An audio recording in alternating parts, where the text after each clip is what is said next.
Okay, now that we are done with the little guy, let's take a look at the main series, the 4-inch figures, with Espio the Chameleon, first member of the Chaotix. His accessory is the, the signpost marker, which is a weird accessory for him to come with. We'll get to that later. And one of the accessories that I didn't have, so yay. He is in the box. In the way the bubble would look like, it would be very difficult to get him out as usual. And the back says, the speed member of Team Chaotix. He is a chameleon that can blend in. The speed member? The speed? That's the Sonic Heroes thing! They're actually going by the Sonic Heroes teams? The game came out like freaking 2003! That's like a 19-year-old game! And they're referencing it here? I can't believe that the Sonic Heroes team dynamic is still relevant after all these years! It's been nearly 2 decades! I'm not gonna argue with it. It's pretty cool. Wait, was it 2003 they came out? No, I feel like it came out a little later than that. I don't remember the exact release date of Sonic Heroes, but still, I can't believe that after all this time they actually referenced it. I'm a little bit flabbergasted. Other figures in this wave include re-releases of Sonic and Tails. Sonic even has his original accessory of the bumper spring. They couldn't give him something else, like another colored Chaos Emerald or something. They gotta give the bumper spring again. And the Egg Robo, which we will get to in the next video.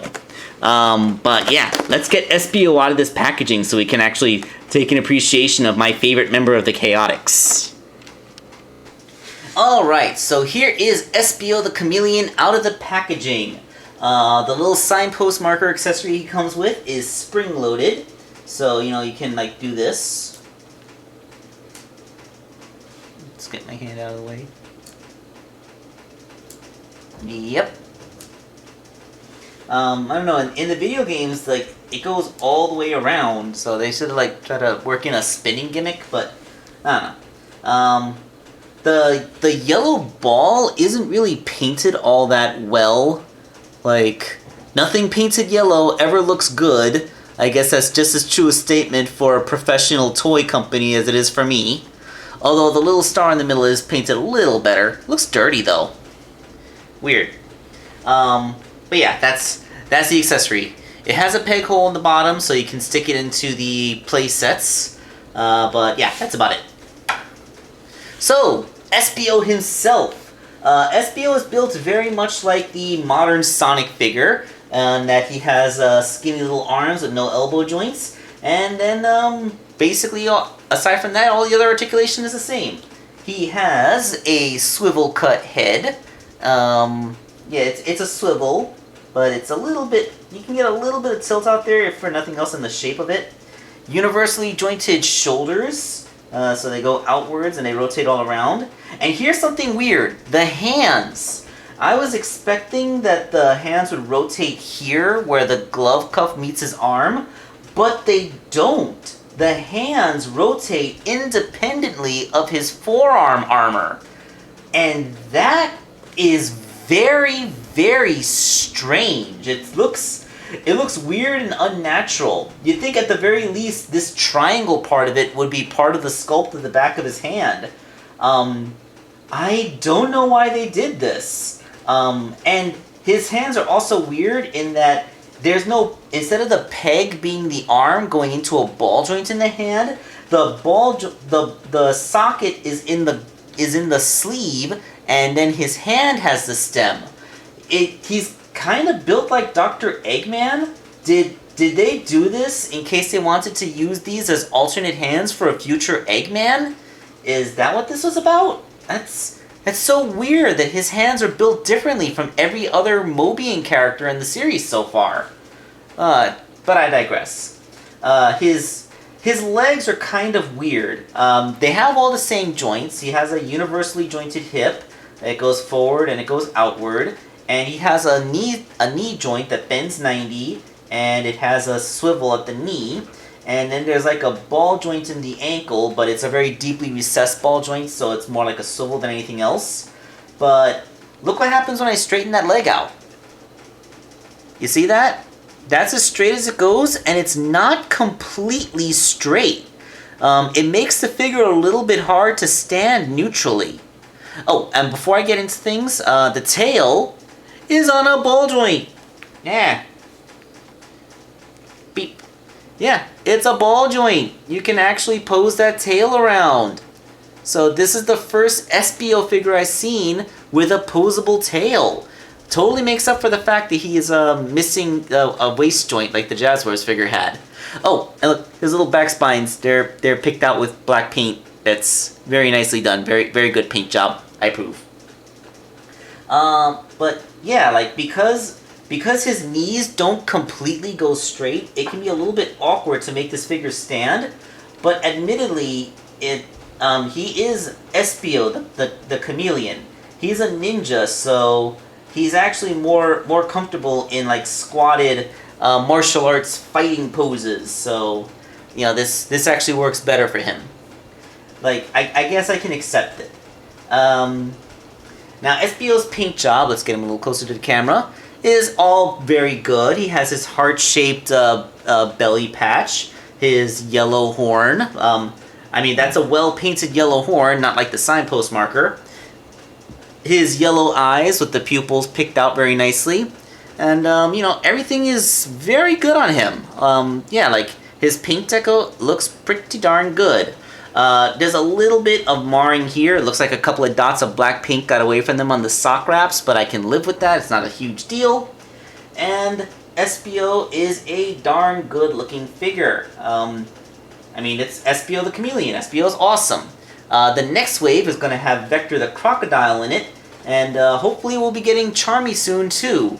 And we will be able to complete other teams, like, let's see, we've completed Team Dark, and I guess we have Amy, so we would need a Cream and Big figure.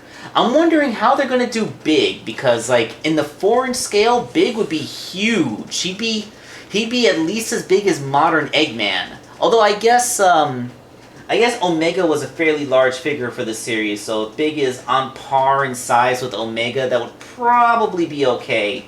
But, you know, canonically speaking, Big the Cat is literally 6 feet tall. He actually is as tall as Dr. Eggman. Which is what leads me to believe that Big is supposed to be a purple tiger, or perhaps a liger, because, you know, tigers are like the biggest cat in the world. But I digress. Let's get into some comparisons. So here is Espio compared to his Jazzwares counterpart. As you can see, they got the proportions of his arms a little bit better. Because, like, I still can't believe Jazzwares did this. They used the same pieces for his arms that they used for his shins, making them way too long. And this is I have done this in other people's Espios where I shorten the arms so they're more proportionally sound, but I left mine unmodified just to keep that as a little time capsule. But one thing that Jazzwares did do better was the accessory. As you recall, the Jazzwares accessory was this kunai knife, which is much more fitting for the ninja character Espio. Even though if in the Sonic Heroes video game he used shurikens, not kunai, but I guess, like, this is easier to get the figure to hold because it has an actual handle. Plus, at the time that this came out, Naruto was still super popular. That being said, can this new Espio figure hold one of these little kunai? Let's see. Kinda. I mean, it's a little bit small. The handle is so small, he's actually really holding it more by the base of the blade than anything else, but you know what? That kinda works. So if you have a kunai accessory from the Jazzwares Espio figure, this guy can hold it. Yeah. And he can actually hold it decently convincingly, because, like, a kunai knife isn't supposed to be a huge thing. It's just a small throwing dagger. So, yeah, that kind of works. Way to go, Espio. So yeah, like, he does have some weird foibles, like his legs not being able to completely straighten, and his wrists being a weird way, and let's face it, like, he really should have come with this accessory. I don't know why they gave him the signpost marker. That makes no sense. But overall, very excellent figure, and it's the first Espio we get with a posable tail. So yeah, and it looks basically just like a slightly scaled up version of the Jazzwares figure, just with no elbow or waist joint. I still find it hilarious that Jazzwares actually pulled off a smaller figure with more articulation, but you know, I digress. Like the Jakks Pacific line is beginning to catch up to the Jazzwares line in terms of sheer number of characters, and objectively, with the slightly larger size and admittedly better build quality, I really think that Jakks Pacific, if they keep at this a bit longer, can genuinely become the best Sonic the Hedgehog toy series ever created. I mean, right now, the only thing that's keeping Jazzwares ahead of that line is the sheer quantity of figures they produced.